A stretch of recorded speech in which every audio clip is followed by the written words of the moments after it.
Para Romo, Suster, Bruder, Frater, dan seluruh umat yang terkasih berkah dalam. Kita berjumpa di dalam program Imam Mengajar, dan kali ini sampai kepada program Iman Mengajar yang ke-34 bersama dengan saya Romo Stepanus Istotora Harjo PR, Ketua Komisi Kateketik Kevikepan Kedu. Saat ini saya akan melanjutkan tema yang sudah diulas oleh para Romo sebelumnya, dan judul besar hari ini adalah kegiatan peniten atau apa yang dilakukan oleh peniten. Siapa itu peniten? Peniten adalah orang yang mengaku dosa.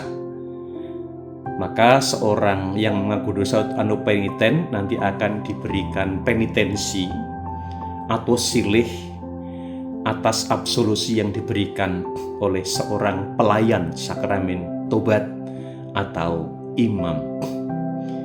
Nah, dalam tema mengenai kegiatan peniten ini ada di dalam Katekismus Gereja Katolik atau KGK nomor 1451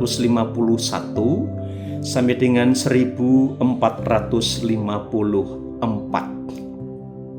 Ada 3 poin penting dalam kegiatan peniten. Yang pertama adalah penyesalan. Yang kedua adalah pengakuan atau pengakuan dosa, diakui. Dan yang terakhir adalah penyilihan atau silih. Apa yang harus dilakukan setelah kita diberikan absolusi. Nah, pada bagian ini KGK 1451 hingga 1454 kita akan mendalami tentang makna penyesalan. Di antara kegiatan peniten, penyesalan itu mendapat tempat yang utama. Dengan kata lain, kalau orang ingin memperbaharui diri, orang ingin bertobat, yang dipentingkan adalah menyesal atau menyesali atas apa yang telah dilakukan atau dosa-dosa yang selama ini telah dibuat. Ini adalah prasyarat utama. Nah, setelah menyesali dengan benar-benar, maka akan dilanjutkan dengan yang namanya pengakuan. Nah, setelah dengan pengakuan atau mengaku diri di hadapan Tuhan yang diwakili oleh seorang pelayan sakramen tobat atau rekonsiliasi atau imam, maka kemudian imam akan memberikan absolusi.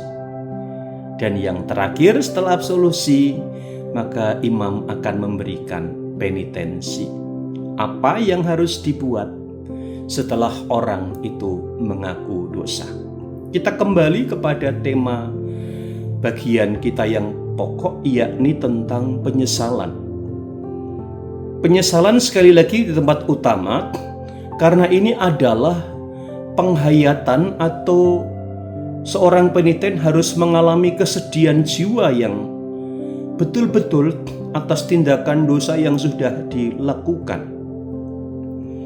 Oleh karena itu, di dalam kitab atau Katekismus Gereja Katolik ini, sebelum atau menjelang orang itu mengaku dosa, sebelum orang sungguh-sungguh betul-betul menghayati penyesalan, maka perlu diadakan yang namanya mempersiapkan diri untuk penerimaan sakramen tobat, yakni dengan pemeriksaan batin. Pemeriksaan batin ini bisa dilaksanakan secara bersama-sama. Misalnya di dalam suatu upacara sakramen tobat, bersama-sama menjelang Natal, menjelang Paskah, atau menjelang anak-anak menerima sakramen Ekaristi untuk yang pertama kalinya atau komuni pertama, atau menjelang penerimaan sakramen Krisma, biasanya diadakan sakramen tobat bersama-sama. Maka harus dibimbing, didampingi oleh seorang pemimpin ibadat yang mengajak kita semua atau para peserta untuk memeriksa batin, memeriksa hati, meneliti batin, dosa-dosa apa yang sudah kita lakukan, baik itu dosa-dosa berat maupun dosa-dosa ringan. Kalaupun kita mengadakan tobat pribadi dalam arti tidak dalam konteks bersama-sama dengan yang lainnya, kita secara khusus minta pelayan atau imam untuk memberikan absolusi atau melayani sakramen tobat, kita pun wajib untuk melakukan yang dinamakan pemeriksaan batin. Dan pemeriksaan batin itu bisa diterangi dengan sabda Allah yang tertulis di dalam kitab suci. Katekismus Gereja Katolik memberikan beberapa teks contoh yang intinya adalah nasihat-nasihat moral dan nasihat-nasihat Injili, baik itu dari surat Rasul Paulus maupun dari Injil itu sendiri. Misalnya, kita bisa mengambil dari teks-teks khotbah di bukit yang ada di dalam Injil Matius pasal ke-5 sampai dengan pasal yang ke-7. Ada 3 bab yang diberi judul khotbah di bukit.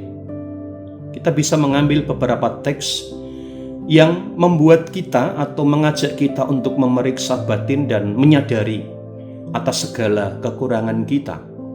Atau juga teks-teks dari Rasul Paulus, misalnya surat kepada jemaat di Roma pasal 12 sampai dengan pasal 15. Itu juga berisi tentang nasihat-nasihat yang bisa menyentuh hati kita untuk sampai kepada penyesalan dan kesadaran akan dosa-dosa kita, maupun juga dalam surat-surat yang lainnya.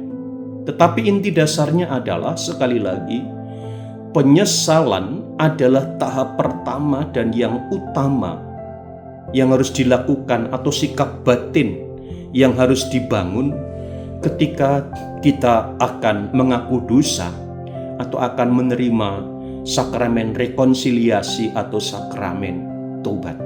Ini adalah pintu masuk menuju kepada perayaan sakramen tobat itu sendiri yang dipuncaki dengan absolusi dan penitensi. Tanpa adanya penyesalan yang sungguh, maka sakramen tobat itu bisa jadi hanya menjadi formalitas belaka. Dengan demikian, syarat yang lainnya adalah betul-betul disiapkan dengan persiapan batin, meneliti hati, meneliti batin, sehingga kita sungguh-sungguh ada dalam disposisi siap untuk mengaku dosa, siap untuk menyesal dengan benar, dan betul-betul sehingga akan menimbulkan rahmat pengampunan bagi kita. Itulah Romo, para suster, bruder, frater, bapak ibu saudaraku yang terkasih, sekelumit tentang beberapa penjelasan, boleh dikatakan begitu, dari KGK, Katekismus Gereja Katolik nomor 1451 sampai dengan 1454. Nanti bagian seterusnya, bagian yang kedua dari kegiatan peniten, yakni tema pengakuan dan juga penyilihan, akan dilanjutkan dengan romo yang lain dalam program Imam Mengajar selanjutnya. Semoga pembelajaran singkat KGK hari ini berguna meneguhkan kita semua. Saya Romo Istoto Raharjo mengucapkan selamat melanjutkan aktivitas kita. Salam seroja, sehat rohani dan jasmani, dan berkah dalam.